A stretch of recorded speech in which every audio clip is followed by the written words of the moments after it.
What would you do if someone you loved most turned into the person who hurt you the deepest? My name is Eleanor Walsh, and I never imagined that I'd be fighting not just for my dignity, but for my freedom. This story isn't easy to tell, but if you're watching, stay with me. And before we dive in, make sure to subscribe to this channel and comment where in the world you're watching from. I always thought growing old would come with a kind of quiet wisdom, tea in the afternoons, birds in the backyard, and maybe a book or two I'd finally finish. What I didn't expect was that growing old would feel like being erased, one decision at a time. My name is Eleanor Walsh. I'm years old, and until a few months ago, I lived alone in the house my husband Richard and I built together in the suburbs of Portland, Oregon. Every flower in the front yard had a story. The kitchen still smelled like his coffee. I wasn't ready to leave. I didn't need to leave. I had slipped on a throw rug in the living room. Not badly. I was a little bruised, but still sharp, still walking, still me. But that single fall was all the ammunition my son Daniel needed. He showed up the next morning, early, with a look in his eyes I couldn't place. Cold, distant. He didn't even ask how I was. He came in with a briefcase and a tight schedule, speaking in bullet points. "Mom, we found a really good facility. It's time. It's the best for everyone." I laughed, thinking it was a joke, but he wasn't laughing. "Daniel," I said, "I'm not going anywhere. I'm fine. This is my home." But he had already made the arrangements. My things had been packed. The paperwork was signed. I stood in the hallway, watching as two strangers came to move my boxes. My chest tightened. I couldn't breathe. It wasn't happening. I tried to argue, tried to fight back, but the look in his eyes, like I was some kind of project, a burden to be managed, made the words catch in my throat. "You fell," he said. "You could have broken your hip. You live alone. It's too risky. And frankly, I don't have the time to keep checking in on you." He didn't say it with cruelty. He said it with efficiency. That somehow made it worse. They took me in a van. I wasn't even allowed to ride in his car. I remember the silence, that deep, cold silence that settled into my bones as we pulled away from the only life I knew. The facility was clean, modern, with big windows and neutral-colored walls. But it smelled faintly of bleach, and something I can only describe as abandonment. A silence you can't describe unless you've lived it. I remember sitting on the edge of the new bed in the room they assigned me. My name was on a label stuck to the door, like I was a package, or a misplaced item someone finally decided to store away. I waited for Daniel to say something, maybe an apology, a reassurance, but all he said was, "I'll check in later this week. Don't worry, Mom. You'll be comfortable here." Then he left, just like that. I didn't cry right away. I just sat there looking around. The walls were bare, my belongings reduced to a suitcase. The home I had filled with memories now lived only in my head. I wasn't old enough to forget things, but I was old enough to be forgotten.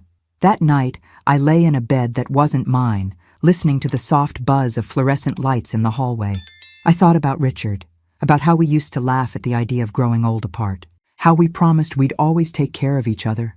And now he was gone, and my son had put me away like I was nothing. But I wasn't nothing.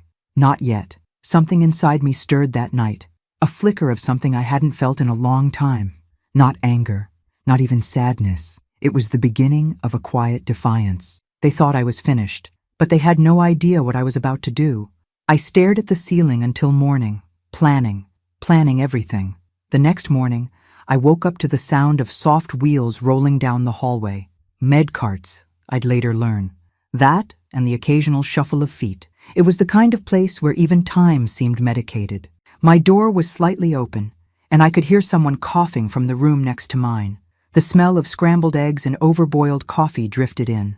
I dressed myself slowly, every movement a reminder that I still had control over something. When I stepped into the hallway, I was greeted by polite nods and tight smiles from the staff.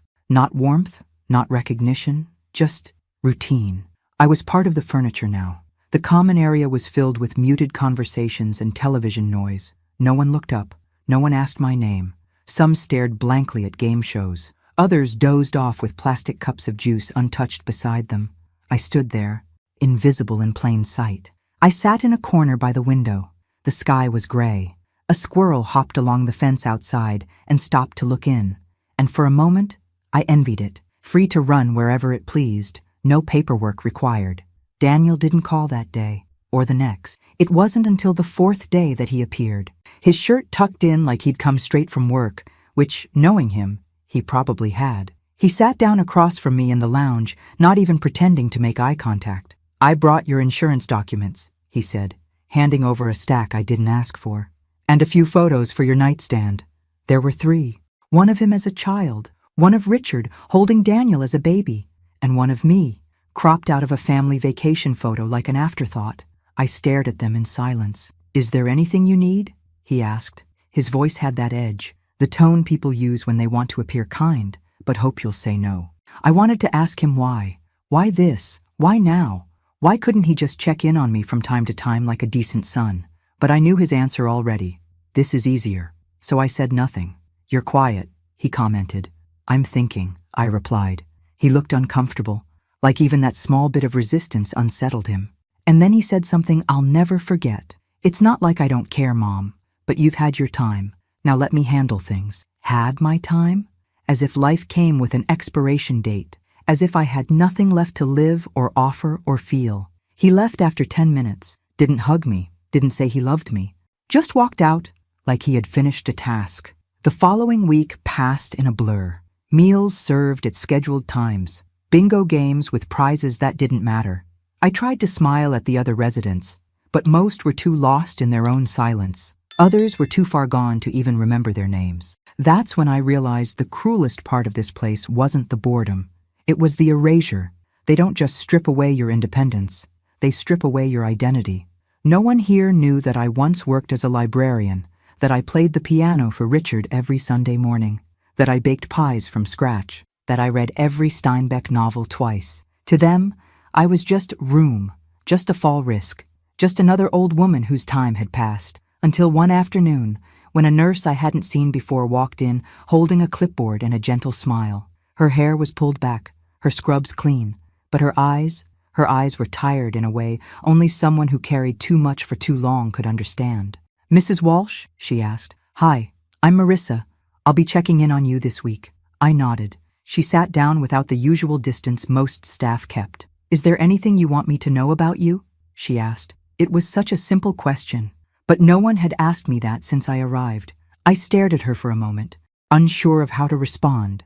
Then I said, "I like crossword puzzles. I make a mean lemon meringue pie, and I still remember the smell of my husband's shaving cream." Marissa smiled. "That's good. I'd like to know more." And just like that, something shifted. She wasn't like the others. She wasn't pretending. She saw me. She returned the next day, and the next. We talked, laughed. She brought me tea from the break room when the dining hall was out. She called me Eleanor instead of Mrs. Walsh, and she remembered the name of my favorite singer from the 70s. She told me about her daughter, about her mother who had Alzheimer's, and about working nights to cover extra shifts. She never complained, but her voice carried weight, and slowly, she became the only reason I didn't feel completely invisible. I still missed my house, I missed Richard, and I still felt betrayed. But for the first time since I'd been forced into this place, I wasn't just waiting to fade away. I was watching, listening, and learning who was still on my side and who never truly had been. Because somewhere in that silence, I was beginning to understand something. This wasn't just a nursing home.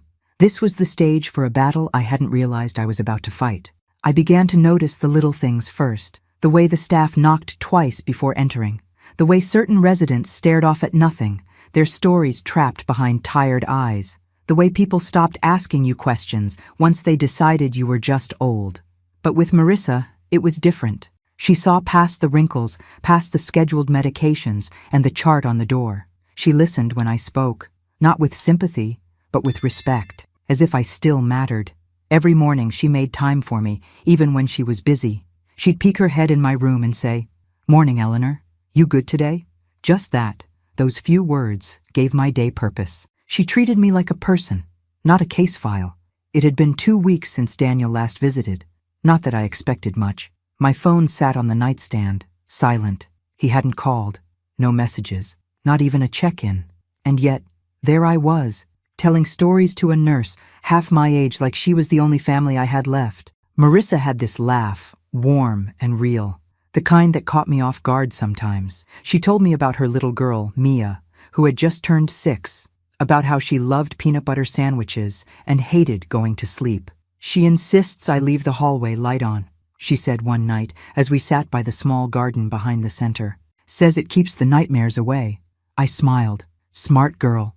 "Smarter than me most days," she replied, and her voice cracked slightly. She looked away, brushing invisible lint from her sleeve. I didn't press, but I noticed her hands, slightly calloused, nails trimmed short. The hands of someone who had to do everything herself. Later, she told me her mother had been diagnosed with early-onset Alzheimer's 2 years ago. Marissa was 29 then. She'd taken on 2 jobs to keep up with bills, had to move her mom into her apartment because she couldn't afford a facility. "And your husband?" I asked gently. She smiled, but it was hollow. "Walked out when I told him I wouldn't put my mom in a home. Said he wasn't ready to carry that kind of weight." That kind of weight. I knew the feeling. I carried it too. Every day since Richard passed. That night, I lay in bed thinking about her, about the sacrifices, the loneliness, the way she smiled even with the world on her shoulders. And I thought about how little Daniel seemed to know about weight, or loyalty, or love. The contrast was unbearable. One morning after breakfast, I asked Marissa if she could help me find my lawyer's number. She blinked, surprised, but didn't question me, just nodded. "Of course, I'll bring you a phone and a quiet place to make the call." I could see it in her eyes. She didn't want to pry, but I knew she sensed something bigger was unfolding. It took less than 5 minutes. My lawyer, James Palmer, had been our family attorney for years. He remembered my voice immediately. "I need to make changes to my will," I told him, "and I'd like to start paperwork for an adult adoption." There was a pause. "Eleanor, are you sure?" "I've never been more certain." That same afternoon, I wrote 2 letters, one to Daniel, short, cold, and factual, and one to Marissa. That one I sealed and hid inside the drawer of my nightstand. I wasn't ready to give it to her yet, but when the time came, I wanted her to know. She wasn't just a nurse. She was family now. I didn't tell her that day, or the next. Instead, we kept our routine, talking about books, her daughter's spelling homework, the weather. But something had changed in me. I no longer felt like a passive observer in this place. I had a purpose again, a quiet mission, a legacy to rewrite. Because if Daniel thought he could decide the ending of my story without even asking me, he was about to learn just how wrong he was, and I wouldn't need to raise my voice to do it. It was early October when the leaves outside the facility turned that sharp, rust-colored red. I remember staring out the window one morning, watching them fall like paper memories, drifting slowly to the ground. Something about the quietness of it reminded me of how my life had been slipping away, piece by piece, while no one seemed to notice. Except Marissa. That day, she brought me a cup of chamomile tea, real chamomile, not the powdered kind. She had found it at a discount store on her way to work. "I thought of you," she said. "Smells like something you'd like." And it did. It smelled like my old kitchen, like Sunday mornings with Richard reading the newspaper while I baked cinnamon rolls. We sat together by the window, just watching the trees for a while. She looked tired, more than usual, but still kept that soft, steady calmness. That was Marissa's magic. No matter what was going wrong in her life, she made you feel like you were the most important thing in the world during those few minutes together. She told me Mia had gotten sick the night before. Fever, sore throat. She'd stayed up all night rubbing her back, giving her water, holding her little hand. "It's nothing serious, just a virus," she said. But I could hear the edge in her voice, the exhaustion, the fear that creeps in when you're doing it all alone. I asked her, "Do you ever get a break?" She smiled, but it didn't reach her eyes. "I'll rest when she's grown. Right now, she needs me." Something clicked in me then, a knowing, a silent confirmation of everything I'd been feeling. It wasn't just admiration, it was recognition. I saw myself in her, the younger me who had once held Daniel in her arms through countless sleepless nights, the woman who sacrificed weekends, vacations, and promotions for her family. The difference? I did all that, and ended up in a place like this. But Marissa, she deserved better. Later that day, I called James, my lawyer, again. I finalized the amendment to my will. Half of my estate, including the house, savings, and remaining investments, would go to Marissa Carter. No fanfare, no announcement, just a quiet legal promise. It was the first time since Richard died that I felt like I was doing something that mattered again. Over the following days, I kept a journal, a real one, leather-bound with pages that smelled like old bookstores. I wrote letters to Marissa, to Mia, even one to myself. I poured in everything, my memories, my regrets, the betrayal that still echoed from Daniel's voice when he said, "You've had your time."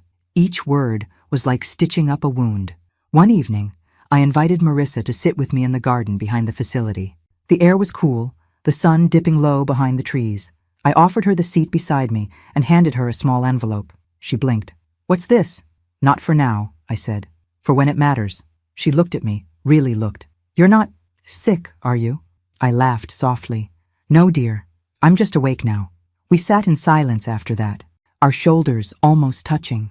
I don't think she realized the magnitude of what had just happened, that I had just rewritten my legacy, not out of anger, but out of clarity. Because sometimes the people who share your blood aren't the ones who carry your heart. And as the light faded and the first stars peeked through the sky, I made peace with something important. If Daniel had given me up, then I had every right to give myself forward, to someone who saw me, who valued me, who stayed. I didn't know then how quickly things would unravel, but I felt it, even then. A storm was coming, and I was finally ready to stand in the rain. It was well past midnight when I woke to the sound of muffled voices down the hallway. Most nights, the facility fell into a dead quiet after p.m. Lights dimmed, residents tucked away in their rooms like forgotten books on a dusty shelf. But this night was different. I slipped out of bed, wrapped a shawl around my shoulders, and opened the door just enough to see the hallway bathed in soft yellow light. At the far end, near the administrator's office, I saw Daniel. I froze. He was supposed to be out of town. He hadn't visited in weeks. And yet there he stood, tense, gesturing sharply as he spoke to a man in a gray suit, someone I didn't recognize. Their voices were low, but one phrase floated down the hall like smoke. "If she changes that will, I lose everything." I stepped back into the shadows. The lawyer, because that's who the other man had to be, sighed. "It's her legal right, Daniel. You can't stop her from doing it." "She's not thinking clearly," Daniel snapped. "She's alone, confused, probably being manipulated by some staff member." My blood ran cold. He was talking about Marissa. "I want a psychological evaluation, something official," he said. "If she's declared incompetent, the will can't be changed." I couldn't breathe. My heart pounded so loudly I thought they might hear it. "I'm not going to let her hand over my inheritance to some nurse," he hissed. "She owes me, owes him." He really believed that my life, my savings, my home, all of it belonged to him by default, that he was entitled to the sum of my existence because of biology. Then the lawyer asked, "Are you sure you want to go down this road?" Daniel's answer was immediate. "Do it." I backed into my room, shut the door gently, and sat on the edge of the bed, trembling. I wasn't sure what hurt more, what I'd heard, or the fact that deep down I wasn't surprised. Daniel had always been calculating, strategic, but now I saw the truth unmasked. He didn't care about my well-being. He cared about control, and that's when it hit me. I had always wondered about the night Richard died. It happened so suddenly. He had been in his office late, going through financial records while I was out visiting a friend. When I got home, he was already gone. A heart attack, they said. No one around to help. No. I remembered asking Daniel if he had talked to his father that day. He said no, but now I wasn't sure. The next morning, I acted like nothing had happened. Daniel didn't know I had overheard. He smiled thinly, handed me a box of herbal teas I didn't ask for, and said, "Thought you'd like these." I nodded, pretending. That afternoon, I asked one of the newer aides, a timid girl named Hannah, if she could find out which nurse had worked the front desk that night. She hesitated, then whispered, "It was Kristen, but she doesn't talk much." I found Kristen folding laundry in the back hallway. I waited until no one else was around. "I need to ask you something, off the record." She looked up, startled. "Okay. You saw my son here last night, didn't you?" Kristen paused, then slowly nodded. "And he wasn't visiting me, was he?" She swallowed. "No. He was in the office for a long time, arguing." "Did you hear anything?" Her voice dropped. "Only a little. Something about paperwork. And getting someone declared unfit." I thanked her, then walked away with the weight of it settling on my shoulders like lead. Back in my room, I stared at the photo Daniel had left weeks ago. One of him as a boy, smiling in his little league uniform. The child I raised. The boy I held during thunderstorms. The teenager I forgave when he lied about grades. The man I had defended even when Richard warned me he was becoming too selfish, too cold. I had loved him unconditionally. But now I understood. That love had always been a one-way street. And then, like a film reel flickering in reverse, memories rushed back, fast and sharp. Richard's phone call that day. The way Daniel arrived late to the hospital, with dry eyes and no sense of urgency. The silence that followed. Had he? I didn't want to finish the thought, but I already knew the answer. He hadn't helped his father, not because he couldn't, but because he didn't want to. He let Richard die, so he wouldn't have to deal with the financial fallout of the company's debt. The debt Daniel had a hand in creating. And now, he was coming for me too. But I wasn't Richard, and I wasn't going to be erased quietly. I reached into my drawer and pulled out the envelope, the one I'd written to Marissa. It was time to deliver it, because war had been declared, and I had no intention of losing. It happened faster than I ever imagined. One moment, I was sitting in the garden with Marissa, watching the wind carry leaves across the path, like whispers from another life, and the next, I was being told to pack my things, again. Only this time, I wasn't going to another room or a different wing of the building. I was being moved to a psychiatric unit. The nurse who delivered the message was new, polite, but mechanical. She said it like she was reading off a menu. Mrs. Walsh, the attending physician, has recommended a transfer for observation. A few days, just to ensure your safety. Safety from what? I asked. She blinked. There have been concerns about confusion, some unusual conversations, possible signs of delusion. I laughed, short and sharp. You mean me realizing my son's a vulture? She didn't answer. 2 orderlies showed up 10 minutes later with a wheelchair.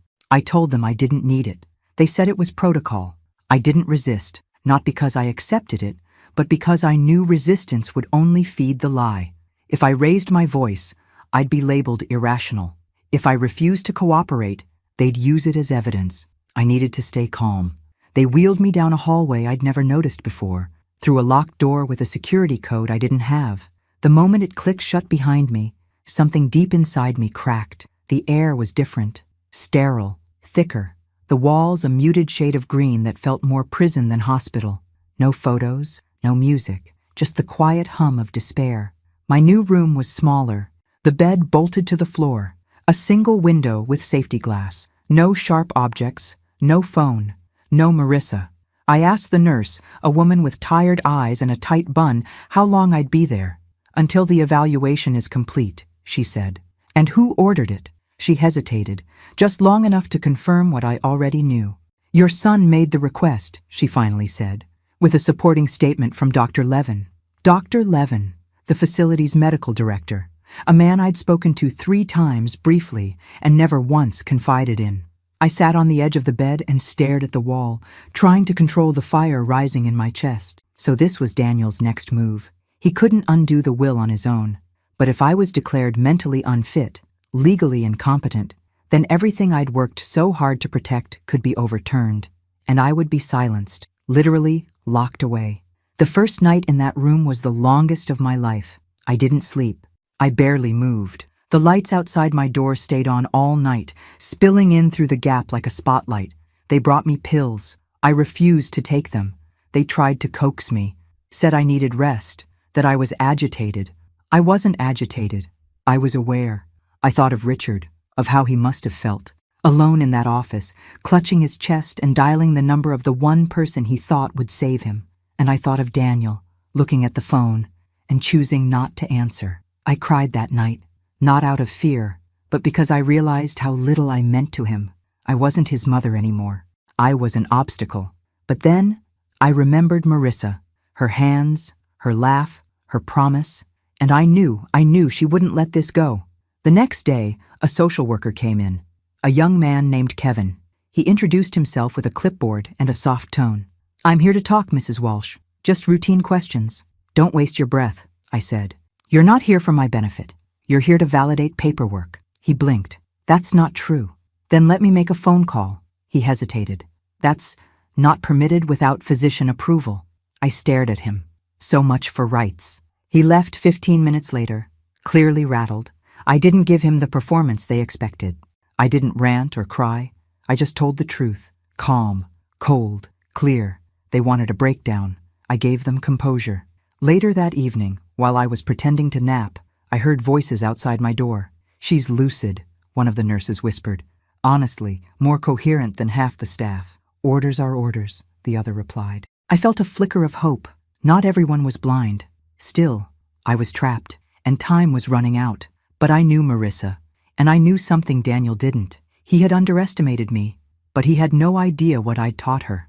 The first time Marissa tried to see me after they moved me, they turned her away. She told me that later. She had rushed in during her shift, still in her scrubs, her badge swinging, her heart probably pounding harder than she'd ever admit. She asked the front desk nurse where I had been transferred and was met with blank stares. "Mrs. Walsh is no longer under your care," they told her. "The matter is being handled internally." She told me her hands started shaking, that she felt like she was going to scream, but didn't. She knew better. Marissa was smart. She knew the game they were playing. She just didn't know how deep Daniel's reach really went. But she started digging. She wasn't just a nurse anymore. She was on a mission. She called the lawyer I had been working with, James Palmer, and demanded a meeting. When he hesitated, she sent him the letter I had written and sealed weeks earlier, the one I had tucked into my drawer like a seed I prayed would grow when the time came. That letter changed everything. James called her back within an hour. He met her in his office the next morning. And from what Marissa later told me, she didn't waste time with pleasantries. She told him everything about the change in my will, the increasing pressure from Daniel, the way I was suddenly declared unstable out of nowhere. She also brought something else with her, a voice recording. 2 weeks earlier, during a routine hallway conversation, Daniel had been speaking to the facility's administrator near the nurses' station. He hadn't noticed that Marissa had her phone in her coat pocket, and he hadn't known she had accidentally hit record while reaching for a pen. In that recording, his voice was clear. He said the words plainly. "She's just lonely, easy to manipulate. That nurse, she's conning her. Once I have her declared unfit, the will goes back to the way it should be." That audio clip was more than enough to raise alarms. But Marissa didn't stop there. She tracked down Kristen, the night shift nurse who had seen Daniel at the facility after hours. Kristen was hesitant at first, scared of losing her job, but Marissa told her the truth, that if she stayed silent, she'd be complicit in something worse than neglect. Kristen agreed to sign a statement. Then came the medical records. Marissa noticed inconsistencies in the evaluation ordered by Dr. Levin, dates that didn't match, statements attributed to me that I never made, medications I was supposedly non-compliant with, even though I had never once refused a prescription before the psychiatric transfer. She took everything, statements, recordings, medical inconsistencies, and brought them to James. Together, they filed for an emergency hearing with a judge. They called it what it was, elder abuse. And while all that happened out there, I was still inside that locked wing, pacing the length of my room like a caged animal. Every day they brought pills. Every day I refused them. My chart filled with words like uncooperative and defensive, as if I were being difficult just for the pleasure of it. But I knew the truth. They wanted me numb. They wanted me quiet. They wanted me gone. I didn't know what Marissa was doing. I couldn't see it. I couldn't feel it. But I believed in her, because she was the only person in that building who had ever looked me in the eye and seen a human being, not a patient, not a burden, not a bank account. And when they finally told me I had a hearing scheduled with a judge, I knew she had found a way through. They let me shower the morning of the hearing, gave me clean clothes, offered a cup of coffee I didn't trust. A nurse came in to brush my hair, trying to make it all look presentable. But I didn't care about appearances. I was preparing for war. And I wasn't walking into that courtroom as a victim. I was walking in as someone who had nothing left to lose, and therefore everything to say. They transported me in a van with tinted windows, like I was some kind of criminal. 2 orderlies sat in the front, talking about their lunch plans while I sat in the back, hands folded in my lap, pretending not to hear. But I heard everything. I heard how they referred to me, the old lady with the nurse problem. I heard them joke about how I must be faking it just to get attention, and I memorized every word, because soon their words would matter. The courthouse wasn't far, just a small gray building with a broken flag outside and too many parking spaces. I was led through a side entrance, away from the public, like I was something shameful to be hidden from view. But inside that small courtroom, I saw her, Marissa. She sat near the front, wearing a simple navy blouse, her hands clasped tightly in her lap. When she saw me enter, her eyes flooded with emotion. She didn't speak, just nodded, as if to say, "I told you I'd come." And then I saw Daniel, sitting with his lawyer, smug as ever, his suit too perfect, his posture too rehearsed. He didn't look at me. He didn't have to. He thought he'd already won. The judge was a woman, late 50s, sharp eyes, no-nonsense tone. She looked at me like she hadn't made up her mind yet. That gave me hope. James stood and began. He laid out the facts, slowly, methodically, like a scalpel, not a hammer. He presented Marissa's audio recording, Kristen's statement, the discrepancies in my medical records, and then he played the tape. Daniel's voice filled the room, cold, calculated, ugly. She's just lonely, easy to manipulate. That nurse, she's conning her. Once I have her declared unfit, the will goes back to the way it should be. The courtroom went silent. Daniel's lawyer tried to object, but it was too late. The words were already in the air, staining everything. Then it was my turn. I stood slowly. My knees trembled, but my voice did not. "I may be old," I said, "but I am not confused. I am not senile, and I am not finished." I looked directly at Daniel. "I trusted you. I loved you. I forgave you for so many things I shouldn't have. But when you let your father die, when you ignored his call for help so you wouldn't be held responsible for your own mistakes, you crossed a line I cannot and will not forgive." Gasps echoed. Daniel turned pale. I continued, "This isn't about money. It's not even about the will. It's about dignity. It's about being seen, being heard, being human. And if my life is worth nothing more to my own son than a $, then I will spend what's left of it with someone who treats me like I matter." Marissa's eyes welled with tears. She reached for a tissue, quietly. The judge called for a recess. When we returned, her voice was firm, resolute. "Mrs. Walsh is of sound mind and full legal capacity. This court finds the petition for guardianship filed by Mr. Daniel Walsh to be baseless and frankly disturbing." She turned to Daniel. She turned to, "You should consider yourself lucky she doesn't press criminal charges." And just like that, I was free. Free from the walls, free from the silence, free from the son who had turned his back on everything good and decent. Outside the courthouse, Marissa hugged me. Not hard, just enough, just right. "You did it," she whispered. "No," I said, "we did." But deep down, I knew the real battle was just beginning, because the law might have cleared my name, but I was far from done clearing my legacy. The morning after the hearing, I stood in front of the mirror in my old room, my real room at the facility. The same beige walls, the small window that let in slivers of morning light, the photo of Richard and me still tucked into the corner of the vanity. But something had changed. I had changed. They tried to break me. Daniel tried to erase me, but I was still here. Marissa came in just before breakfast, carrying a tray with pancakes and fresh strawberries, my favorite. She said nothing at first, just set the tray down and pulled up a chair. Her eyes were tired, but her smile was wide. "Victory pancakes," she said. I chuckled. We earned them. That day, the staff treated me differently, a little more respectfully. Some avoided eye contact, especially those who had followed orders blindly. Others apologized in quiet, nervous tones. I didn't hold grudges, but I remembered everything. Daniel, on the other hand, disappeared. He didn't call, didn't visit, didn't even send his lawyer to clean up the mess.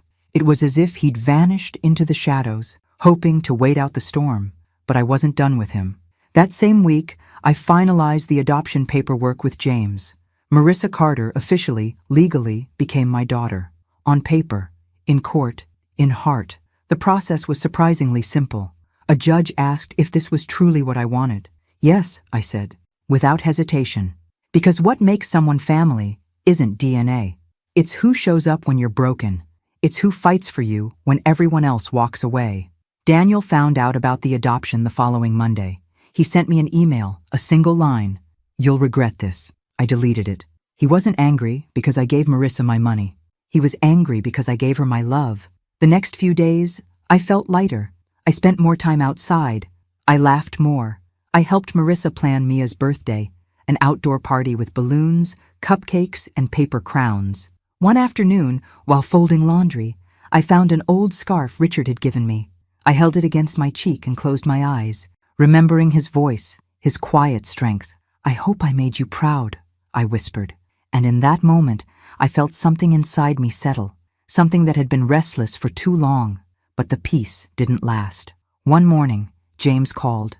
"Daniel is trying to contest the will again," he said. "This time, claiming undue influence. He's hiring a new team. He wants it all reversed." Of course he did. A snake doesn't change. He just sheds his skin. But this time, I was ready. We had recordings, witnesses, medical proof of my mental clarity, legal guardianship of my own estate. And now, we had the adoption. He couldn't touch a single dollar without unraveling the entire web he'd spun. Still, the anxiety returned, because no matter how strong I felt, part of me still hurt. He was my son. He was my baby once, and now he was the villain of my story. That night, I sat with Marissa in the garden. We watched the sun dip below the trees, casting long golden shadows across the grass. Mia ran around chasing fireflies, her laughter carrying through the air like music. "I wish I could say I don't care," I said quietly. "But I do. I still care." Marissa didn't respond right away. She reached for my hand, warm and steady. "You don't have to stop caring," she said.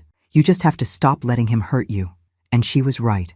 I would always love the little boy Daniel once was, but I would no longer mourn the man he became, because I had a new chapter to live now, and I had a new family to live it with. The final battle was coming, and when it did, I'd be ready to close the book. The courtroom felt colder this time. Maybe it was the tension in the air, or maybe it was because I knew exactly what Daniel was trying to do. Again, he wasn't just contesting the will. He was trying to erase everything I'd done, every step I'd taken to protect my name, my dignity, and the one person who had stood by me when everyone else disappeared. Marissa sat beside me at the plaintiff's table, now my legal daughter. Her hands were steady, but I could see the way her shoulders held tension, like she was ready to spring into defense at any moment, like a soldier. Daniel, dressed in another expensive suit, didn't even glance my way. His lawyer, new, polished, arrogant, tried to paint a picture of manipulation, that Marissa had preyed on an elderly woman, that I'd been coerced, that none of my decisions could be trusted. They played the age card. They played the vulnerable senior card. But they forgot one thing. I was still alive, still present, still powerful. I stood when called. My voice was clear, strong. I made every decision with full knowledge of what I was doing, I said, looking directly at the judge, and I stand by them. I changed my will not out of confusion, but out of clarity. I chose to give my legacy to someone who earned it, not someone who assumed he was entitled to it. The opposing lawyer smirked. "And what about your son? You're saying he deserves nothing?" I didn't flinch. "I'm saying he deserves exactly what he gave me in the last years of my life. Silence, distance, disregard." A murmur spread across the courtroom. Then James, my lawyer, took the floor. He presented the adoption papers. Legal, complete, airtight. He presented Marissa's years of service, her spotless record, her unwavering loyalty. He reminded the court of Daniel's previous attempt to have me committed. And then he dropped the final blow, the audio recording again. Daniel's voice, smug and unfiltered, speaking about manipulating the system to reclaim the will. The judge leaned back in her chair, folded her arms, and sighed. "I've seen a lot of ugly family disputes," she said. "But this is different. This is calculated cruelty, masked as concern." She turned to Daniel. "Mr. Walsh, not only do I deny your petition, but I am referring your behavior to the State Bar Association for review. If this courtroom allowed emotional damages, you'd owe your mother far more than money." I couldn't help it. I let the tears fall, not from sadness, from release. It was over. Outside the courthouse, reporters waited, but I didn't stop. Marissa and I walked hand in hand to the car. We didn't need a statement. We didn't need the world to understand, because we understood. Back at the facility, I packed my things for the last time, not in secret, not in fear, but with joy. We were moving into a small house just outside of town, a modest cottage with a backyard and a garden I could tend again. Marissa called it ours. Mia had already picked out where her swing set would go. As I zipped up the final suitcase, I glanced around the room that had once felt like a prison. It was just a space now, a chapter that had served its purpose. Before we left, I placed the old photo of Richard and me in my bag. I looked at his face, his smile. "I kept my promise," I whispered. "I didn't let him take everything." Outside, Marissa honked gently from the car. I took one last look, then closed the door behind me. And just like that, I walked out, not defeated, but reborn, not forgotten, chosen. The sun was warm on my face as we pulled into the driveway of our new home. It wasn't large or fancy, just a simple cottage with pale blue shutters and a porch swing already squeaking in the breeze. But to me, it felt like a palace, because this time, I had chosen it. No one had dragged me here. No one had packed my things without asking. I came on my own terms, and I brought with me the only people who had truly stayed. Marissa helped me out of the car while Mia ran ahead, laughing as she announced which bedroom she wanted. There were daisies in the front yard, already blooming. I smiled. Richard would have loved this place. I hadn't heard a word from Daniel since the ruling. No calls, no emails, nothing. Part of me kept waiting for a final plea or maybe an apology. But none came, and that silence said more than any words ever could. We unpacked slowly, savoring each moment. I placed Richard's photo on the mantel. Marissa hung up drawings Mia had made in school. We filled the kitchen with smells, cinnamon, basil, fresh bread. Life returned to my bones in ways I didn't know I still needed. A week later, a letter arrived, not from Daniel, from his lawyer. It was a formal notification. Daniel had filed for bankruptcy. Apparently, his reputation had taken a hit after the court hearing. His real estate ventures had started to crumble, investors pulling out. Word had gotten around. You can't hide a heart like his forever. And just like that, the man who had tried to steal everything from me lost everything himself. I didn't smile when I read it. I didn't gloat. But I did exhale, deeply, fully, for the first time in years. Because justice doesn't always roar. Sometimes it whispers. Sometimes it's watching your enemy fall without ever having to lift a hand. One afternoon, I sat on the back porch with Marissa. The air smelled like fresh grass and warm soil. She was reading, and I was crocheting something for Mia's room. "You ever regret it?" she asked quietly. "Giving me so much?" I looked up, surprised. "I didn't give you anything," I said. "You earned it. You. Every bit of it." She looked down, her eyes glassy. "No one's ever said that to me before." I reached over, took her hand in mine. "Well, get used to it," I smiled. "You're stuck with me now." That night, I dreamed of Richard. We were dancing in the living room, slow and silly like we used to.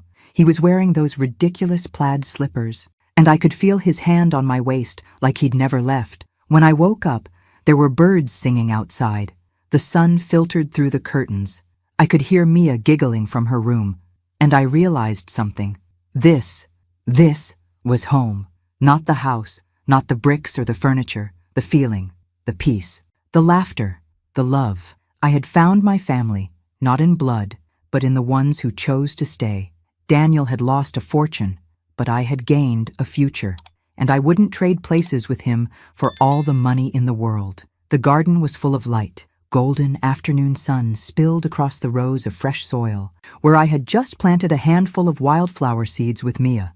Her tiny hands had been covered in dirt, her face smudged, but her laughter, pure, unfiltered joy, still echoed in the breeze. I sat on the porch swing now, a glass of lemonade in my hand, watching her run across the lawn with her little butterfly net, chasing nothing in particular. And Marissa? She stood barefoot in the grass, smiling, her hair tied back, sleeves rolled up. She looked younger these days, lighter, like some invisible weight had finally lifted from her shoulders. This was peace. This was healing.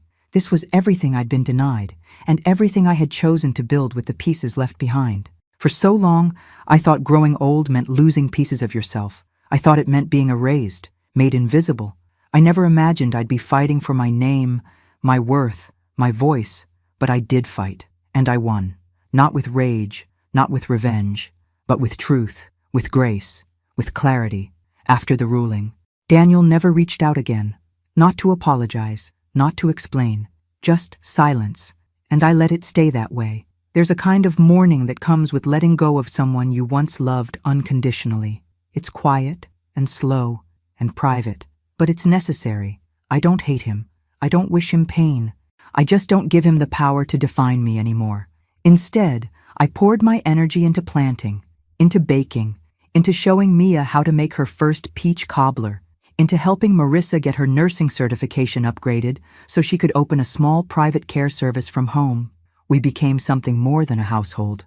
We became a family, a real one, built not from shared blood but from shared battles, from loyalty, from love in its purest form. Every morning, I wake up and choose this life, not because it's perfect, but because it's mine, and because I fought for it.